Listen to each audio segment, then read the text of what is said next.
Jackson Aurelia, gonna rock it now, gonna rock it now, rock it, Jackson Aurelia, T-Force. Welcome to the rework of the T-Force, now we going hard cause we bumping at the beat source. It's a 3-course dinner of dudes bringing the news and stats, interviews and cash from the pro scene. So fresh and so clean, like you're leaning with Nami in the bot lane. Keep it hot like brand, practicing his dot game, give it to you easy like you're Resi in the bot game. Imagine Draven at prime time, now ulti like LeBlanc can copy that 4 times, but manlier, knock it up like now fight planning a family-er. You gotta be tuned in like Sona on the ad wall, get on the chat call, can a podcast really be all that? Of course, how do 4 guys make a Triforce? Hey guys, welcome to episode number 220 of the Trinity Force podcast. My name is Adam Ponophobia Cogswell, and you're East for this evening? What the hell is that? You're thinking of yeast? You brewing again? I am brewing beer. I'm also drinking it. There you go. Surprise, as it opens up. Oh, makes sense. I mean, I drank wine on last podcast, and you could probably hear the point where it really hits me, because I stopped being able to put a sentence together properly. I'm like... I can never speak coherently. Oh, that was such a stupid thing, Adam. What, me not being able to put a sentence together? Yeah, that depresses me. Well, it was like... You're an alcoholic when? It was like 45 minutes in the podcast, and I was like, my tongue is in the way. So you didn't really murmur. You Merlot. I was not drinking a Merlot. I was drinking a Cabernet. Oh, Jesus Christ. Okay. But yes, there was red wine to be drank. So We didn't even get through the damn intro, and it already started declawing. I got a lot of Sauvignon Blanc stares. Well, I'm going to tell you guys right now, if you're listening to this podcast and expecting something out of it before Christmas, you're probably not going to get much, because we're all kind of in already vacation mode. So this would be a lot of fun. But speaking of vacation and speaking of family, you still have time to go out there and buy your Gatherer's Granola and get entered in a chance to win $10 in RP. So if you go visit bit.ly/T-Force Granola or T-Force GG, whatever's easier for you to type, you will be brought to the Amazon page for Gatherer's Granola. Use offer code T-Force GG on any of that awesome Gatherer's Granola that's there. And every 10 orders gets entered into a chance to win $10 in RP. So, Punch, if 40 people order granola, Yes. how much RP are we giving away? 2. $40 worth of RP. Whoa. Right? Whoa. And That's ridiculous. Shiro will tell you about how $400 awesome actually. this pie granola is. I'm excited that I have another shipment of granola coming, so I have delicious things to eat, entire bags of granola on the 8-minute drive to work, because I'm a disgusting human being and I love food. But I'm a disgusting human being and I love food. It's better than a bag of combos or potato chips or something it's like much that, right? better. It's much better than like half a box of Pop-Tarts. So You mean a full box of Pop-Tarts? The usual. well, I'm trying to be conservative right now. I I got to be careful. But I don't know. I've eaten a lot of stuff. I've had a lot of granola. This is probably my favorite, if not it is my favorite granola I've ever had. I don't think I can name another granola company that is. Well, this nearly as granola good. is not granola, ironically. You know, it's not normal. Right. They got a lot of different flavors. I Yeah, saw it my in my just came in on your today. face. Did it? Did it? It Where's did. it at? Why aren't you I'd showing be the eating it stream? right now if I wasn't doing the stupid podcast. I'm about to get up. You know what? Fuck you guys. Why? Did Come you over have here, yours come in Chira. too? Hey, I And I don't can want show it to you, but your you're not going to eat cabinet. any. This is fucking. I'm sorry, Lance. I'll just show you out the window while I lock you out. Wow. So of those of you that are listening to the podcast, Chira just got out of his chair and walked away and walked into the other room. So I think he's getting his keys. yes, but so I guess we'll kind of move on, and he'll come back and talk about granola and scream about it in a moment. But we are looking for more podcasters. We have a new podcast that's going to be starting up in probably around February. So you guys remember Journey to 30 and how awesome it was? See, he's coming. He's got... Okay, so hold on. We'll get back in a second. He actually has a package, and it's from Gatherer's Granola, and he has it in his hand right now. Is that your Gatherer's Granola package, Shira? Yes, it is. So I'm actually impressed at how quickly it got here, since that's crazy. I didn't check my mail today, but I have it in my... Jesus, as I try to slide back into this freaking chair. Listen, this is great podcasting. That's what this is. Hey, you know what? I wouldn't be talking You about. can visualize. Yeah, I wouldn't be talking about a product if I didn't enjoy it myself. So It is a Well, brown so plain for the rest of the box. podcast here, it's gonna make a lot of noise and eat it. But if you are out there and you want to get into podcasting or you have podcasting experience and you are interested in helping new players get better at this game, we're talking about like fresh level 30s. So you guys remember back in the day we had Journey to 30 going around quite a bit, right? And that kind of died. Oh, sorry. That kind of died off because people couldn't get to it, but it's being resurrected. Aspirition and Haberdashing want to bring the show back, but they need a third co-host that can help them out with it. They're going to start fresh from the beginning. It's not called Journey to 30 anymore, but it's going to pretty much have the same information. With that said, they're looking for another co-host. So if you are interested in hosting, I need you to send me your credentials and why you think you should host a podcast with us. and Now- if you were ever interested in being a part of the T-Force family, this is kind of like an opportunity that's falling in your lap, like just take advantage of this. Yes. And it's going to be on iTunes and Stitcher and all that, just like everything else, right? Yes, sir. Sweet. It's going to go live. It's going to be on iTunes. It's going to be on Stitcher.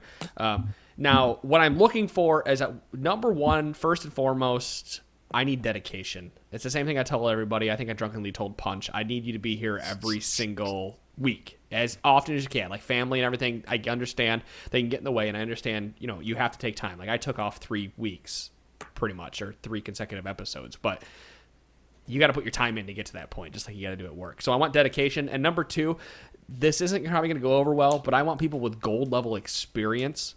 Now, if you can prove to me you're silver and you can prove to me that you have what I think takes the cake, right in. Again, this is feedback at trinityforcepodcast.com. Tell me why, but I would prefer you have some type of gold level experience just because you're helping new players out. But if you are silver or bronze and you can tell me why you think you need to be on the podcast, sell me. Okay, this is your chance to do a pitch. This is a pre-interview pitch. Tell me why you should be on the podcast. And other than that, just have a basic understanding of the game. Be able to you have the passion to teach people, the passion to, I think the other one was read patch notes. If you don't read patch notes, I don't even want to talk to you. If you listen to the proper for your patch notes, I don't even want to talk to you. You need to read them yourself. How can you not read patch notes at this point?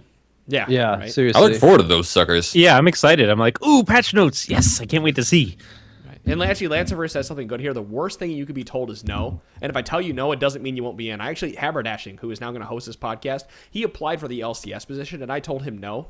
And look, he came back, and he's actually hosting a podcast with us. It's not because he wasn't right. He wasn't right for that specific podcast, but he was right for something else in the Trinity Force Network. So He's got please. the merch threads. He has tenacity.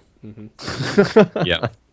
Yeah. Feedback at trinityforcepodcast.com, guys. Please email in. Tell me why. You have a number of weeks. You have 2-3 weeks. And the worst thing you can say is, no, I'm a good guy. I'm going to talk to you on Skype. I'm not going to, say absolutely not. Rather, I'm not going to say like, oh, you're completely totally unqualified. Like, I can't talk to you. I'm going to give, we'll have a candid conversation. We'll have fun. Other than that, we've spent 10 minutes talking about stuff and listening to Chira Jaden open a box of granola. So I've been trying to be as quiet as possible, but you know what? Did you get it open yet? The cat's out of the bag. I'm gonna have to eat this entire thing of bee's knees. There you go. Now you have Because to choice to eat it all. Honey pistachio Right now. deliciousness is happening. So as you have to listen to the bag opening and basically What? me be a shit show. What are we going to talk about today? Yeah, Adam.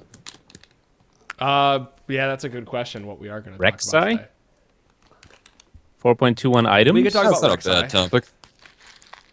I'm sure you have plenty of puns to go along with the new champion. Well, I'm going to have to there ask are you tons not to still granola once, during the podcast, and then do talk about Rek'sai. or lean I mean, I back while can- you're chewing. I can do both. Chi-Chi can talk about Rek'sai. I can't talk about Rek'Sai. He's I play played a lot nothing of but Rek'Sai. him on his release for a while, so... So I like Rek'Sai. She, and yes, it's a she, is a lot of fun, but some of the things involved in the kit I'm not a huge fan of. So let's start off with, you just want to start off with her passive. All right, so Rek'Sai basically builds Fury with every auto attack that she gets. So why is Fury important? Well, Fury synergizes with another ability that you'll get later on, which is your Burrow. It's W. And basically, for every Fury point that you have, you get healed for like what I think it's like 10 fury is consumed every second or so. You're underground in your burrow by just pressing W, and basically you get healed for as much fury as you have, or up until you reach full health or whatever. So that's like cool. You have a built-in sort of sustain mechanic. That's awesome. Moving on to a Q. She gets a buff on her auto attacks, where you can use it as an auto attack reset, and it's really nice for helping. What? It's like a little Tiamat's. It is. It's a mini Tiamat. It turns your auto attacks into an AOE, which is Your next pretty 3 cool. attacks. Yeah, your next 3 attacks into an AOE. 3. Okay. So that's called Queen's Wrath. And they deal bonus physical damage. It does a percentage of that damage to the AoE targets around the main target that you're hitting, and that's nice. It helps out with your jungle clear, and yes, just Rek'Sai is a jungler. That's where she fits at the moment. And that's specifically where I've played her since I've started playing her. I kind of want to play her in the top lane just because I want to do some cheesy stuff with her ult and teleport, but I'll talk about that later. So she's interesting in that burrowing is a major piece of her kit. And what I mean by that is kind of like Elise, where you switch between spider form and human form or whatever. You can switch pretty easily between your burrow and your above ground form is what I'll just go. Her normal above ground unburrowed form.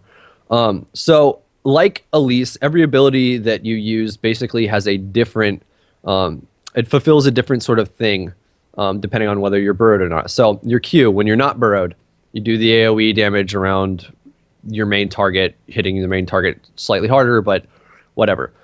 When you burrow, you kind of shoot like a laser beam. It's called Prey Seeker. It fires this, as it says, void charged pulse, which is It's like Mystic Shot, right? It is It's like just- Mystic Shot. It's a laser beam. It's pretty thin. And this is really important because when you burrow, you lose vision of basically anything around you that your allies can't see, or you don't have warded. So Except it like, does- right, and it does AoE damage though when it hits the first thing, right? So yes, it does. unlike Mystic Shot in that way, you can't just hide behind a minion.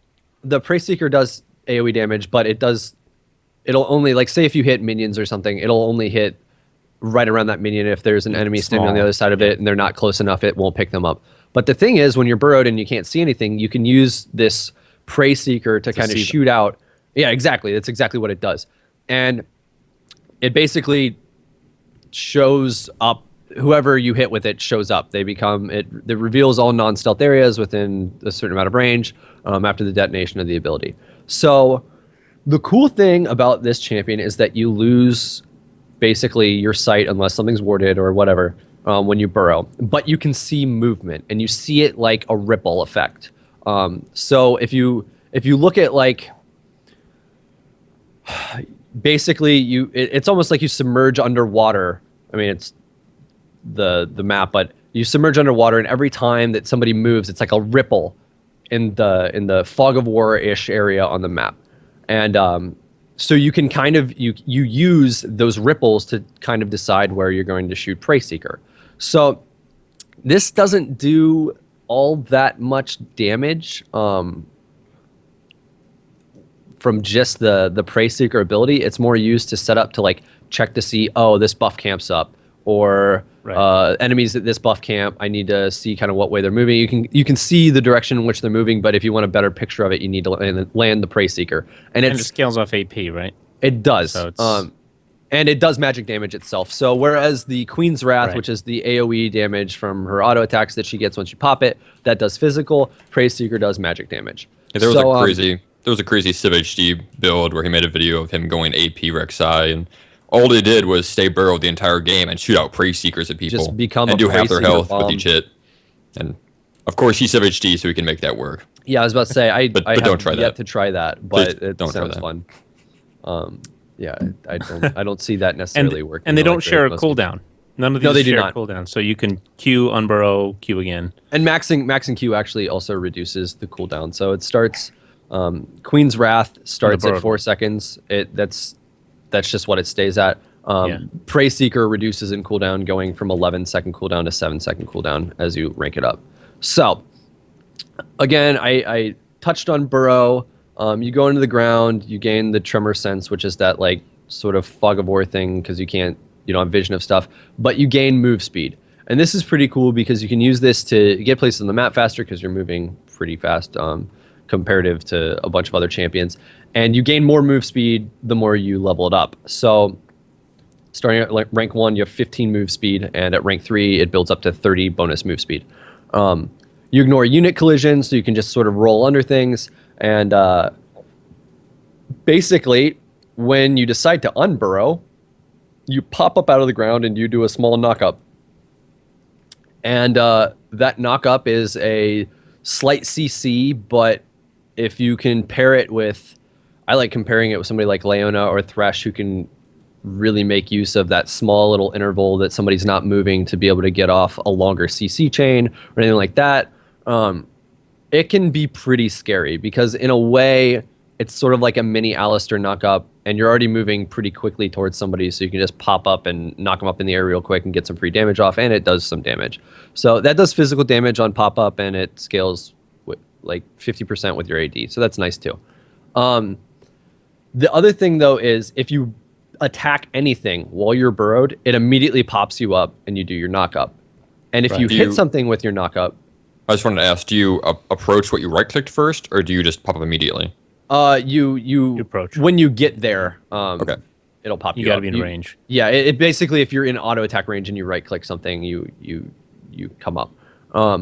But if you hit somebody with a knock-up and then immediately burrow again and try to knock them up, there is like a time period that you have to wait before you can knock somebody up twice. So it's just like the Udyr stun. 1 second. Yeah. Yeah, you have you can't just continuously knock somebody up, like chain knock up over and over again, or that'd be ridiculous and you'd be a ganking god. Onto her E. Wait, real quick, I want to say about what you're saying when you attack something. If you're in lane and you just burrow, you know how if you're in lane, you'll just automatically attack the nearest thing? You aggro that thing. I've noticed you're burrowed, you'll aggro it, and you'll unburrow automatically because you'll try to attack it. So you just got to keep control of your champion. Right-click, move it around. You have to use pay S attention. command. So S command's huge, actually, because it's exactly one of those things. If you do burrow and you screw up, you can completely screw up your CC chain, which can get you killed, get your ally killed, or make a gank fail or anything like that. Right. All right, so moving on to her E. Her E is Furious Bite. When she's unburrowed, basically you attack your target, it does physical damage, and that damage is increased by 1% for each of your current Fury that you have. So again, Fury, your passive, you build it up as you smack things. When you get to full Fury, because again, you're getting more and more damage, the more Fury you get. When you get to full Fury, that Furious Bite will now deal true damage.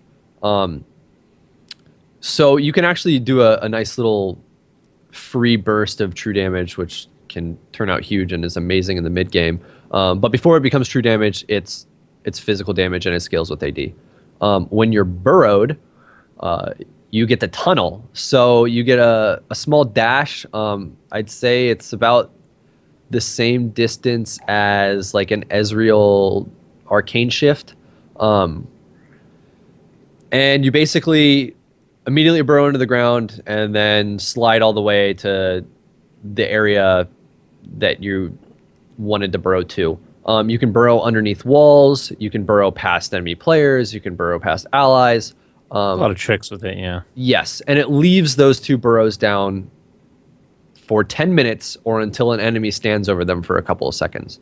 And they are worth gold, so if you're ever in a game against Rek'sai, stand on every single burrow you can as long as she's not baiting you into standing on a burrow. 5 because gold, yeah, it happens. It's worth a little bit of money, but it's the gold is same free. as...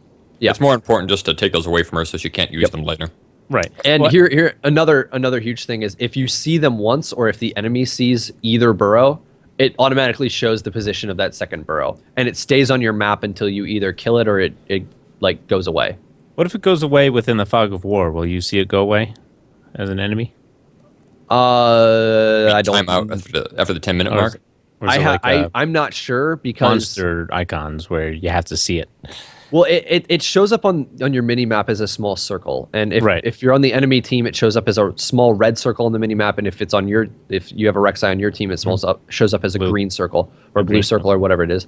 I think if you're playing Rek'Sai, it shows up as a white circle, but it is what it is. You can distinguish your circles. Yeah. I've noticed sometimes I'm burrowing and unburrowing so fast when I play Rek'Sai that I don't know which state I'm in, and I'll Yep. go to bite someone and I'll accidentally tunnel and I'll go to their Tunnel turret. past them. Like, Yep, oh, I did crap. the exact same thing. Then Just the run other back day. to it. And it ended up killing my teammate, and I got the kill for it, but I felt terrible afterwards because I just completely screwed everything up. But you can burrow past people. This is really nice because it gives you a nice little speed boost to catch up to something and get past somebody and then pop them up with your unburrow. And it's interesting. I've stolen probably 6 dragons, like not in one consecutive game, smite? but 6 dragons with burrow smiting, because you can still smite while you're going through your burrow. So when you're burrowing, the time it takes you to get from A to B, from A burrow to B burrow, enemies can still attack you. Skill shots that are on their way will still hit you. If Caitlyn is shooting her Headshot, it'll get her headshot at you, it's still gonna hit the shit out of you. He's in the hole.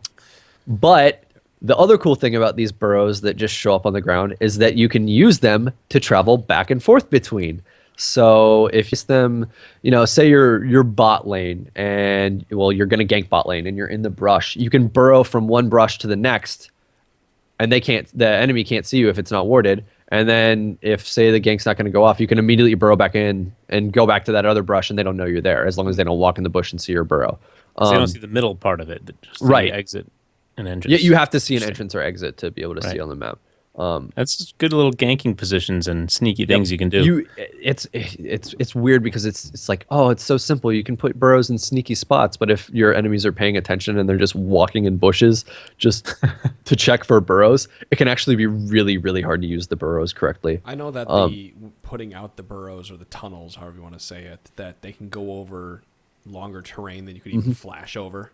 That is true. Yeah. You can set up some really crazy ganks. Or that Zach can slingshot over. Right. And it's also really important to say that if you do burrow, or you're moving through a burrow when an enemy is standing on one of the tunnel entrances to destroy it, even if you're if you start the animation to go through from one end to the other, even if the enemy is stepping on one end to destroy the tunnel, you still pass through the tunnel. It makes sense. You still make it out. Yeah, so say again, you're going to gank bot lane from top side, you're going to go under the wall to the river bush, the river, the brush, and you already have a tunnel there, and the enemy support's walking over on top of it to break it, and they're on top of it, and the tunnel breaks the moment that you hit it. You'll still go underneath and you can still attack them, which is really cool. It wouldn't make sense to push you back in the other direction. Right. Well, that, and it. it's not like it's an instant tunnel either. There is a delay from the time that you go in the tunnel to the time that you'll exit the other side. So, and you can see yourself move underneath. So the tunneling gets really, really important because tunneling is how you make your ult work. So your ultimate's called Void Rush, and you basically get a huge burst of passive attack speed just for picking this ability. It starts at 20 attack speed, and at rank 3, it's at 60% attack speed, which is a ton of attack speed. Insane. So basically, when your ult's up, you can select any of your tunnels. Doesn't matter where it's at on the map, whatever. And you start channeling, and you make this terrifying scream noise that is as scary as the Eternum Nocturne skin anything noise. And basically, you just immediately teleport to whatever tunnel it is, and it doesn't matter how far away that tunnel is. It doesn't increase the time it takes for you to travel there. It's the same if you were to teleport from the nexus to the entrance to your base, or from your base to the enemy's blue buff. The travel time is the same. So you get it just takes 1.5 seconds to channel, and it can be interrupted by damage. It gets interrupted if an enemy sneezes on you. Yeah. While you're casting it, Can't do it. It immediately interrupts. So you have to do it when there's nobody around, or you have to do it before that skill shot lands, or whatever. So there are times where you just can't use it because it would be a waste. Can't use it to escape, pretty much. Right. Well, That's yeah, what they're saying. it takes the charge up time to cast it. It wouldn't be the smart move to escape anyway. It's not like where you can kind of, oh shit, they're all on their way and they're smacking me. Let me teleport away real quick before they can get any CC Well, off. it's quicker than a recall, apparently. Right. Obviously, Much quicker but than recall. unlike teleport, damage will stop it. Right. So basically everything in this kit seems really, really cool, and there is a whole lot of synergy between a bunch of her abilities.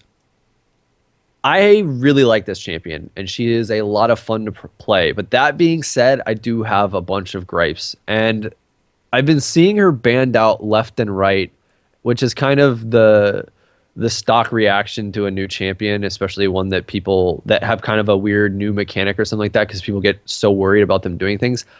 Honestly, I don't think Rek'sai is that scary right at the start of the game, because she's kind of squishy in her early clear, unless if you're running more of an offensive related mastery and attack speed kind of page, you're going to have a little bit of trouble clearing if you don't get a bit of help, depending on where you start. And the other big thing is her mid game is amazing, and she's terrifying, and she's a great duelist. But when it comes to actually team fighting, and they brought this up in the champion release video, she's not really tanky enough to really last that long in team fights. So you have to kind of find this weird balance between doing these hit and run sort of CCs with burrowing and tunneling, while not getting insta-get blown up because you are really, really squishy, especially if you're deciding to build her damage. Again, if you let her do her thing, she can be just a terrible monstrosity, and she's going to rip right through your team. Well, she's also doing like every type of damage, right? Right, doing right. True. She brings physical magic, fizz, true damage, everything. And again, with rank 3, with the rank 3 ultimate, she has so much extra attack speed. You get off those extra Q smacks really, really quick. It's mainly physical, physical and true, but the magic is very nominal unless you do the Civ HD Go pure for magic, AP build. But because at max rank of Q, it's 180 base damage plus 100% of your AP. So if you're not building AP, you get it for 180 damage later in the game. Big whoop. And I like I said, the true if damage you're- you got to watch out for, though. if you're building AD, because she's kind of more, it's better for her to. I like getting like a T-Force or Blade of the Rune King, or I've been playing a bunch of just random stuff on her. Things with attack speed synergize extremely well with her, just because you're getting off those passive attacks on your Q. So like when you Q, you want to get those next 3 attacks off as quickly as possible, because as soon as you get that last attack off, the cooldown goes up, so you can use it again quickly. So basically, the more attack speed you have, the more you're going to be able to Q. And the more you're able to Q, the more damage you're doing in an AoE.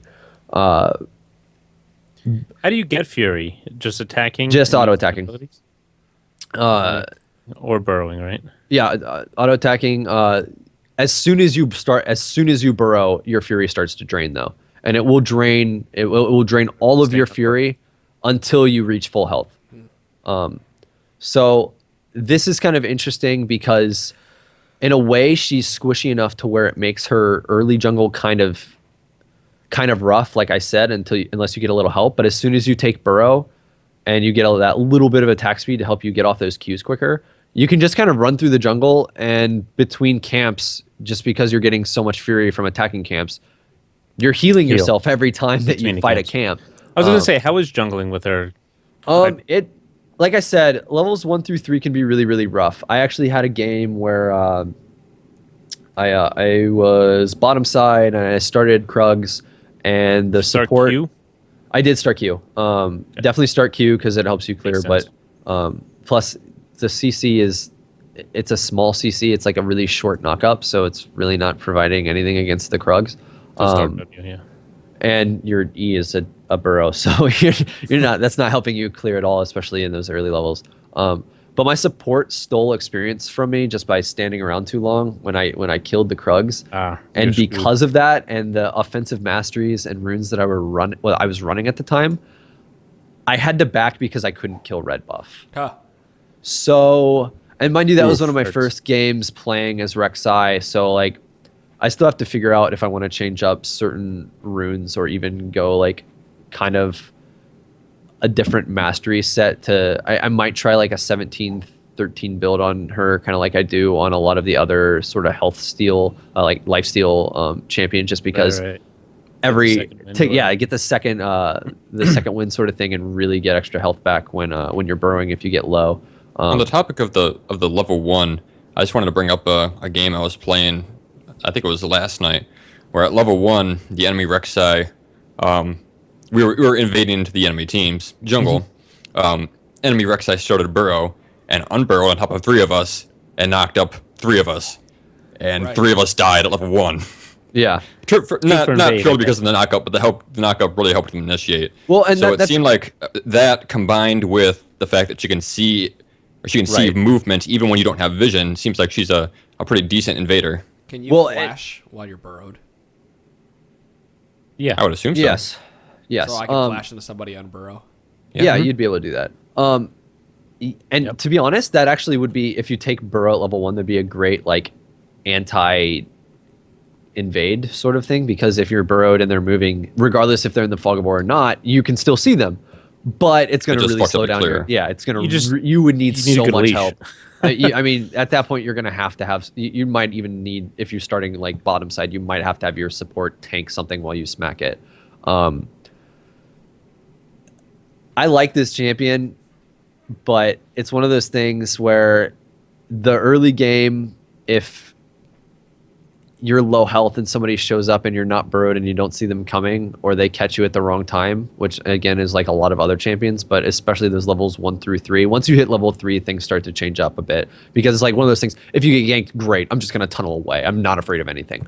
But it's one of those things, like if Lee Sin tried to invade you at your second buff and you didn't get early help, you're probably going to die. And sure, you might not see that kind of play until you get to a higher like level, but that being said, it does happen and it will screw you. Another piece of it too, if an enemy stops moving while you're burrowed, you can't see them. So unless you're just blindly shooting Qs off to try and find somebody, and if they're just sitting on the other edge of a bush or right next to a bush, it doesn't matter. Like if Lee Sin's sitting in a bush, or any jungler sitting in a bush waiting for you when you come to a camp, and they're standing still and you run over to it and you don't check the bush or whatever, they're going to just hop on you and kick your ass. So lead bushes with a burrowed Q every time. You definitely can. Because you're not going to use burrowed Q on the camps, really. Right. It doesn't do that much damage. You could do it if you're just checking to see if that camp's still there. I mean, it will. Again, it will. Or you can use it to kind of pull away. The range on the Q is ridiculous underground. It's so far. 1,500. So I mean, it's a significant distance. But do you think we'll see her in the LCS? Do you think we'll see her with a team that can really coordinate how to use her burrows properly? Does she fit into the early dragon taking meta? Does she fit into the poke comp meta? At the moment, is somebody like Zach a better choice right now? I would probably take Zach, and my reasoning for that is that as great of Rek'Sai's middle game is, because it is awesome, she's a monster for laning phase, sort of. Basically, if somebody's laning and you can get to them and your ally can follow up, you can kill a lot of people. She has great mobility, so she can get around the map really well. Yeah, if you can get like an early wards into the enemy jungle, or you can get a burrow in the enemy jungle that they're not expecting, you can also gank from some pretty interesting levels, like areas once you hit 6. The other issue is when you hit 6 and you use your ultimate, everybody on the map knows that you use your ultimate, so there's no surprise necessarily. And the other issue is, it doesn't matter where you throw a burrow. If somebody walks past that burrow and sees it, it's on the map for 10 minutes, and they can see it on the map that entire time. Tunnel. You can have a maximum of 8 of those tunnels up. 8 sets of 2. Yeah, 8 sets of 2. Right? Or is it 8? Okay. It might just be 8. 8 pairs. That's what it says.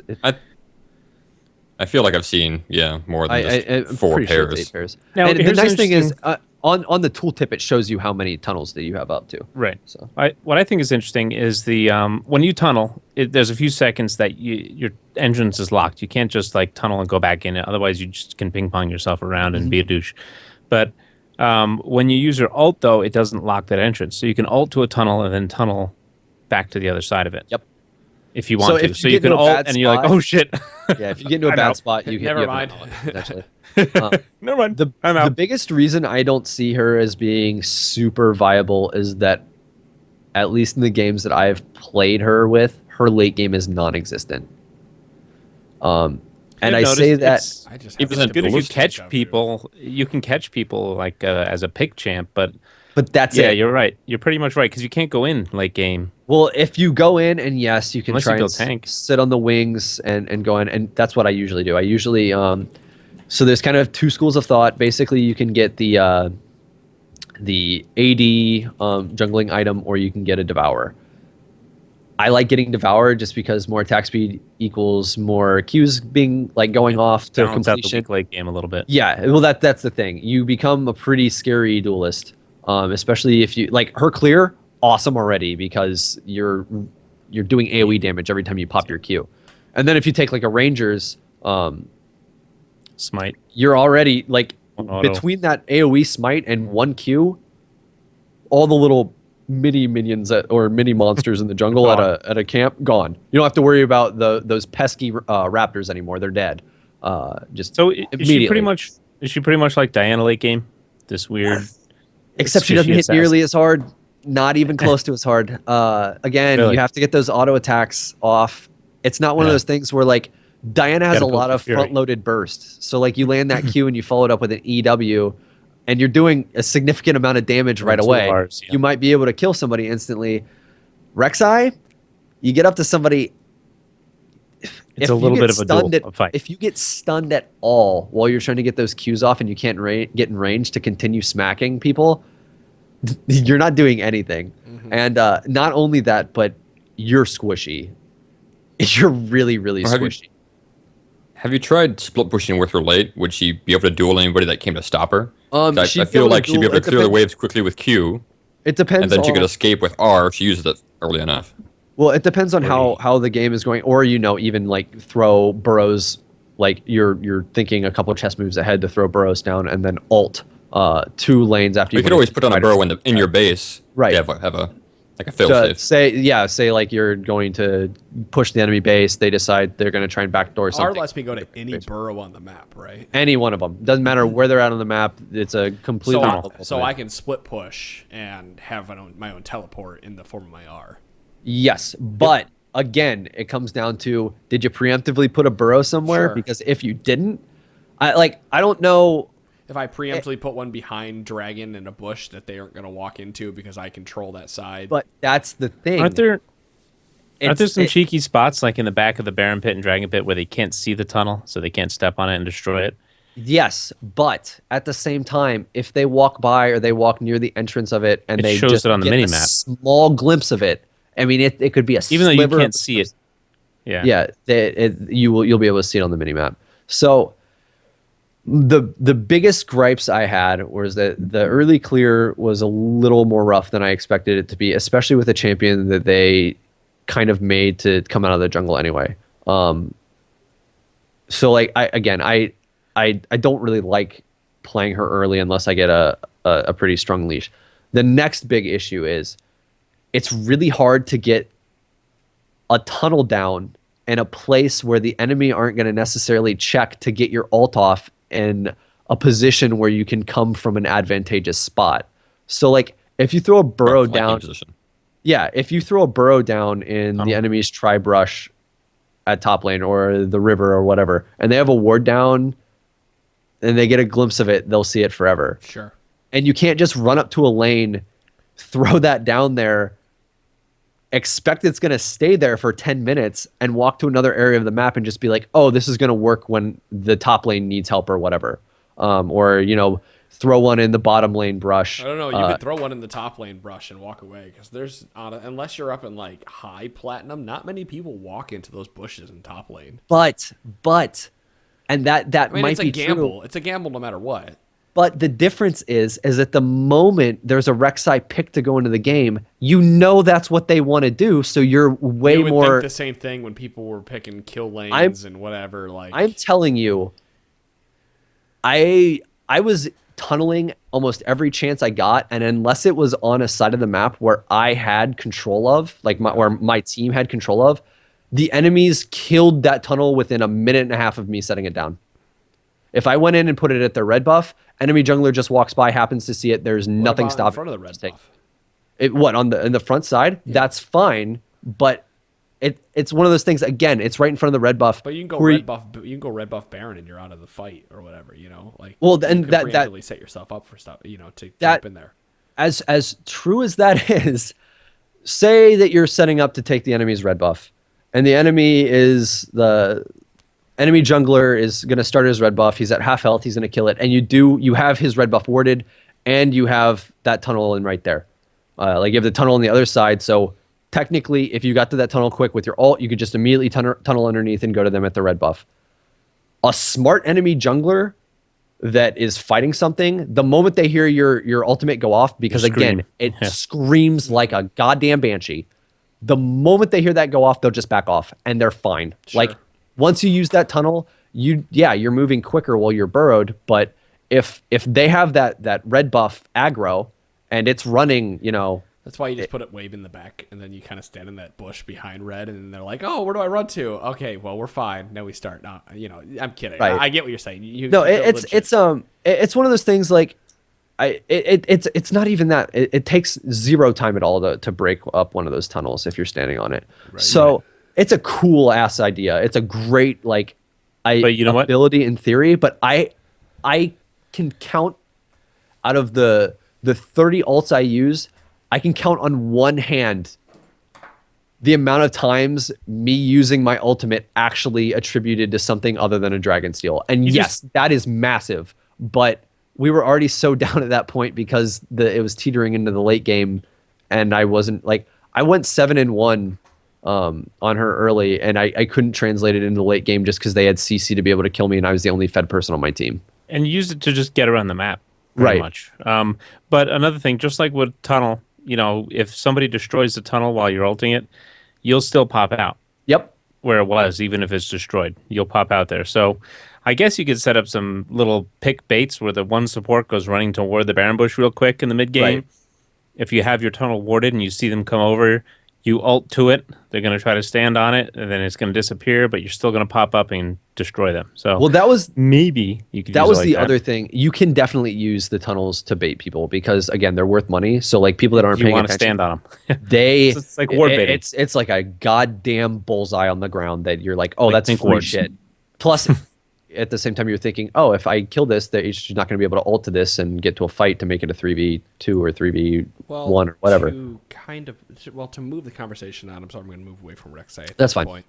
That we were talking about. We didn't argue about the skill order yet. We need to spend 15 minutes arguing about whether to level up Q or E first. Are we maxing Q? You're maxing Q. I'm maxing R first. Okay, well, that was fun.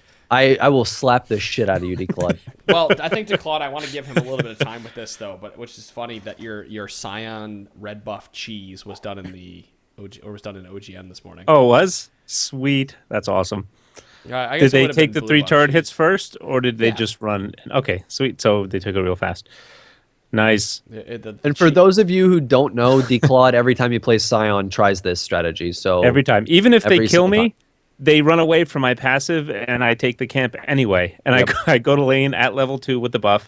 They have a kill on me, but big deal, you know. Yes, but that was done this morning in OGN. That's awesome. But it's OGN preseason, so I know they're doing crazy stuff. But that kind of brings me into talking about top laners. I had kind of teased this on Monday, talking about what I think is, you know, the new up and coming. Right now, we're seeing the top 3 powerful top laners being Gnar, Lissandra, and Rumble. Malachi jumps in there a little bit as well. Yeah. He's in there in the expansion series. Right. It's either him or Rumble. Yeah, more or less because the other champion's been banned. So Gnar, Gnar or Lissandra. Lissandra doesn't really get banned that often. She's been keeping up, but Rumble gets banned. So that way Malachi and Lissandra are made in there. But I was looking at the top lane champions and ways to counter them, and Dom and I talk every day. We talked about this before when he was on the podcast, and Theory craft. yeah, we theory craft a little bit. And what a lot of people don't realize about League of Legends is that while team comps matter, lanes, when it comes down to it, is really rock, paper, scissors, where assassins get beat out by bruisers, and bruisers get beat out by mages, and assassins beat mages, rock, paper, scissors. You know what I mean? Because you can all in an assassin because switch the hour with it. Pretty much. If you can put a bruiser against an assassin, the bruiser wins because the bruiser can take more damage than the mage can, and then they win basically on attrition, depending what type of bruiser you pick. But that's just kind of how the rock, paper, scissors league works. Now with top lane, I know we're seeing a lot of Jarvan out of the jungle, and I was going to start talking about what we see. But what's funny is when you look at champions like Gnar coming to the game, Gnar's auto attack range increases based on level when he's in mini Gnar, or just Gnar, not Mega Gnar. Kennen, for example, we had brought him up. I'm surprised that we haven't started seeing more Kennen recently, because his auto attack range of 550 is enough to push out a lot of those champions. Right. Plus, he brings pretty much the same CC as Lissandra does. Now, it takes an extra second to get it going, but it's a good zoning utility. So I haven't seen any new 421 Kennen running around. Have you? Or have you played with him? I haven't played with him yet. He's still the same Kennen, except for that he gets his ultimate gets off way faster than before. That's pretty And big. he can stun more quickly. He's not an instant stun like Lissandra, granted, and he doesn't have, but the rush, what is it? His E actually gives resistances and armor. So you can go in and you can start a fight by taking those extra poke with your E. And you can max whatever you want. You can max W, you can max Q if you're actually able to poke somebody. But with that attack range of 550, you're out trading a lot of people by having that extra auto attack range. Excuse me. And I know a lot of Kennens previously, when he had an even longer auto attack range, when he was like really popular, were running. Played as AD. He was well. He wasn't just played as AD. He would run 80 runes and AP masteries because of that auto attack damage that he would get off. So I'm really surprised we haven't seen a lot of Kennen recently. And I think he's going to come back into favor a little bit here. Try it. I'm thinking it's just an issue of people forgot about him and they forgot how powerful. I mean, he's especially good considering what people are playing now. Like Lissandra and Gnar are both lane bullies. Rumble, lane bully. Well, Kennen does well against all of those people. Yeah, he's got the range out poke anybody. He's got the 550 He doesn't really have but he doesn't really have the tankiness that Lissandra can bring to the table with her ult and her ability to go invulnerable or rise. He can build health mana items. Tankiness. Still be effective. Yeah, it's faux tankiness. Well, Lissandra's ult's used to lock somebody down. Kennen's is used to AoE fight people, and it's used to shred the shit out of anybody that's standing next to her. Yeah. Got to get that Zonia's, I'd assume. Oh, yeah. What you're first fights. rushing on Kennen is a Zonia's, for the most part. Unless you're, dominating lane, then it can be an Abyssal Scepter. But he's just squishier than the other AP tops that we see coming out. He's not Rumble, squishier, though. Lissandra. He's not squishier than Lissandra. And Rumble's only tanky because of his W. He has a shield. Right. And you build but him Kennen actually gains resistances when he uses his E, which is his Void Rush. Not Void Rush. That is some hidden Electric tankiness. Rush. I haven't seen it, so now I'd did anybody else see the Reddit post about why they think top lane Sejuani would be awesome right now? No. Top lane Sejuani will not be good, and I'll tell you why. Because top lane Sejuani, I talked about this. I actually had a conversation about this week, and it's because if you compare him to Gragas or Maokai, they both have built-in sustain, and they each have some kind of ranged ability that allows them to farm even under pressure. Top lane Sejuani doesn't have that. However, AP Sejuani would be great in mid against assassins. That's where she could fall in at this point, is against assassins. that W damage scaling real good with real well with my problem with top lane Sejuani is she would do great if the meta was what it was last season, was like Renekton and stuff. If she had the buffs now when you're going against Renekton in the last season, she could actually hold well because she does damage. She out-trades melees, but she cannot farm and out-trade the guys. It's not even that she out-trades melees too. It's if a melee commits to a trade. Yeah, if a bruiser commits to a trade and she gets that W off, regardless if she's running away or running at them, she's still doing damage. And then the passive armor from the passive, you get out. It's exactly like the Rumble thing, except Rumble can last it with his E if he's getting shoved back and he has more range on his Q. You're gaining passive stats by being your or gaining a champion armor ability. by hitting. But at the same time, you could also make the argument that even if she got shut down top lane, she'd still be bringing in AoE ult. So I could see this working in solo queue just because again people aren't paying. I mean, but that's all she's bringing, like- though. Right. Like, she Well, can't that's farm it, up. yeah. She's not Maokai where she can't farm up and get that Right. Rod of Ages or extra items because she doesn't have something that does. She doesn't have E, which can help push. You know, the thing is, push under a tower, but you're delaying the amount of time you're going to get pushed under a tower by maxing your E on Maokai first because you can take out the back line. So that gives you an extra couple seconds of the lane pushing toward you to regen some mana and, keep control of the lane or give your jungler time to come up and help you. Sejuani doesn't have that. She's going to get zoned out by Rumble. She's going to get zoned out by Lissandra. She's going to get too if you're using your abilities. Exactly. But also, it's one of those things where she's just so much. To me, I see her effectiveness in coming out of the jungle. Her Q, her ability to charge into a lane, to charge over terrain. The move over the train's a huge one. Exactly, to go over terrain. That's why I don't like. I understand why you'd want to ganks. play her in a lane. She was better when you could max Q with the percentage of life damage in lane. Because you could just instantly burst somebody for big chunks of damage, and they had. Well, to and it knocked them up too, so it gave you W that has that percentage of life quarter damage. of a second to run away as Right, well. but now you're spending 2 abilities to get that percentage of life damage, rather than spending 1 ability while you're in lane. Because before it was smack somebody, Q, pop You them got up to in close the the air. gap. Yeah. But realistically, if you're running at somebody, they know what you're going to do because again, it's the same thing She with outtrades it is the same thing melees, because though, you'd doesn't use matter. both Yeah. before anyway.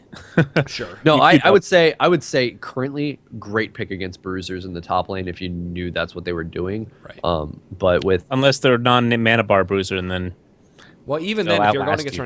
Renekton or somebody, you can still push him out. But Renekton's getting some changes in this, in the PvE where he's going to gain a little more life and stuff. So that he might not work as well. But I think she has a place. She has a niche that you could fill. You could play her in solo queue if you're really good at her. And she might be one of those like off picks. How we saw Teemo one time in the LCS last year. Right. We might see her one time. Does Maybe. Does that make her like the meta? Does that make I don't know. everyone have to pick her? I don't think it's going to be the next cow. no, not the next Emperor Palpatine. Right. Strangeness to her. But you were talking about Jarvan top. I wanna Jarvan hear top your is thoughts on actually that. really good because Jarvan Why would you has pick him top over jungle, for example? because he's a giant lane bully. He is pretty much the only champion left in this game that has everything that Riot is trying to take away. He has extra life. He has percentage life damage and a passive. He has a passive unique stats on one of knockup. his starting abilities. He has passive stats on his ability. You can give more stats to your team by leveling up that ability. You can do more damage by leveling another ability. He has a wall that he has a movable wall essentially. Like he has so much in his kit that allows him. That's why he's good out of the jungle, right? Because he can kill jungle champs quickly Well, because and of that as passive. He can traverse over terrain Right. while Yeah, still yeah. performing that CC as well. Now, so like Jarvan- that, He can that's crazy. circumvent wards. But Jarvan is really good in lane, especially against Lissandra, because he can. If that comes down, it's sort of a skill matchup because you have to always watch out for Lissandra's E when she's moving away. Right. But you can catch her in the middle of it and stop her from being able to jump up anywhere. You can flag you and can drag walk her. up and flag and drag her. You can walk up and smack her for percentage of life damage. He's always been a giant lane bully. He actually beats Nasus into a pulp because of the percentage of life. How do you damage work he's around Lissandra's W as Jarvan? getting? I mean, she smacked can by just it? stop him in his tracks anytime she wants to. You just Well, it's So you're not talking about necessarily- You're walking maxing- up you're and maxing smacking Q. her once. Yeah. Well, you can You were smack what? her with you can smack her with Q when she tries to smack you with her Q. Oh, okay. You're doing damage, and then when you want, then you just all. So you're relying on that to poke her out. You're relying Well, on Q to poke her out, You, but you could also you make argue her that scared. the time it takes her to completely utilize that to WQ you into a trade, you borderline traded back an equivalent amount of damage, at least in That's the what I early was levels, getting at. just with your passive. that's where I was getting at. Like Well, when I'm you get level assuming- 2, you can all in her at level 2, and she can't do anything about it because she can't get away. She either needs to get away with her. She either needs to she'll take Q to start more than likely, right? So she can trade with you. Right. When she gets 1 Q off, and once you both hit 2, she either has to stun you in place while you're smacking her 2 times as she's walking away, maybe 1 time. Or the one time. It's probably 1 time, but it depends. The whole point is you're all in her every chance you get, and if she gets too close, you're smacking her with your passive. Well, that, and depending on what you're maxing too, Dragon Strike ain't exactly a slouch for damage. no, that's what I'm saying. No, Like, it's she That not. shit can hits trade. hard. I hate Dragon Strike. We saw it in the LCS expansion. I forget which match it was, but someone flashed over the back of the dragon pit to get away, and Jarvan was in the dragon pit. He didn't bother throwing the flag in that bush behind the red buff on the blue side. He just threw the dragon strike, and it was max range, tipped him, boom, finished him off. I love it. That's not what you're supposed to do. Yeah, in way more lane. health than I thought he should have to die from that, but it slaughtered him. Well, fun if you don't ever play Jarvan in lane, because I like to use Jarvan to get out of like my Smurfs. If I'm playing my Smurfs in silver, I like to play Jarvan because he just decimates people. Well, especially mid lane. He is so overbearing to somebody who's not used to playing against. What's the thing? You know, it's Somebody kind who of, can it's only the Lysandre do- thing. If you are aggressive and you're aggressive early, Lysandre will be scared of you because you can all in Lysandre at any point in time, and all she can do is QW you, and that doesn't do that much Keep damage. doing that too. If you keep doing that in the beginning, she's going to be skittish, and That's the she's whole going to miss point. some CS, miss some experience maybe. So The only flip side of that is you still need to be like any smart bully, in though. how you use your abilities absolutely. because you will very, very quickly.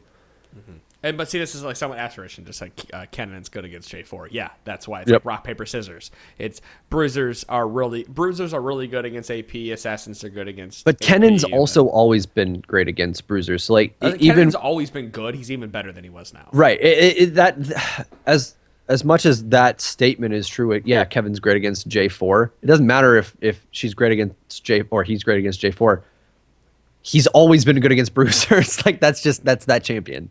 He's been a pain in the ass. You have a and it was- champion that's ranged that does damage with auto attacks. But Right. going back to the Dragon Strike point where you said he just threw the Dragon Strike over and smacked him with it. When you're in lane, to push a lane, you Dragon Strike and then you E. You don't E and then Dragon Strike. Because you don't want to push yourself forward and put yourself in a perilous position. bad spot. While just you are nuking. while you're using your cooldowns. While you are using your cooldowns, you're always keeping yourself safe. So Well, it's and it comes Dragon down to one Strike of those me. things too. Even if you get slightly behind early, as long as like you're not completely or whatever, you can still pick off quite a bit of CS depending on how you're leveling that or whatever. Like It's it's Demacian standard, that's his E, right? yeah, Yeah. it's E. Yep. Yeah, I want to see more of these off meta picks. You know, the Jarvan, the Kennen, Sejuani. I want to see that too. Sion is see actually how it works. making an interesting. Sion is being played against like Mundo, for example. If someone picks Mundo, you pick Sion or you pick Poppy. But Because he scales just as well late but has CC. correct, because he scales just as well as Mundo does, because he scales infinitely with his. He's so passive. fun to play. I haven't even played Love Sion. Well, again, he's Yeah, I thematically saw they Sion played hit the this nail morning. on the head with that rework. So Oh yeah. What was Yeah, that I fun? saw him being played this morning in OGN, and I'm like, oh, I didn't know the Koreans were doing that. Therefore, it must be great. I like when he was played in the LCS and he was or the reworked Sion was played. What was it? IEM or expansion something. He was played and whoever played him maxed Q first in the lane. I was like, and the casters were even like, why is he doing that? they're talking shit. And he was kind of nominal in the game though. But Well, there was one Sion that hit a 4-man knockup, but he completely turned the game around too. It was like right after Dragon. oh yeah, right whether you before max it or Dragon. not, you can hit a 4-man knockup with Right. Q. They were he was in the fog Or of R. war cast Q as everybody was running at him and hit Yep, and they literally don't see 4 it. people, and it was over at that point. Those feel good because it's pretty long It stun is. because they're knocked up and then they're stunned. Well, you should have heard like Monty and them talk. It was funny this morning because top lane won because he got the level 2 cheese, and then they were like, he was level 6, and he comes down to mid lane where mid lane's getting pushed by 5 people, and both Doa and Monty are just going nuts. Like, oh my god, here it comes, here comes that ultimate, here it comes, and he hit the ultimate. He hit like one person with it, right? And But then still. no one died because it's pros. Because Hitting one is good. Kind of thing. But yeah, it was funny that they were getting so excited because they were so ready for this Sion ultimate to come running down the mid lane. It is pretty. Who was he playing against top in that game? spectacular. Mundo.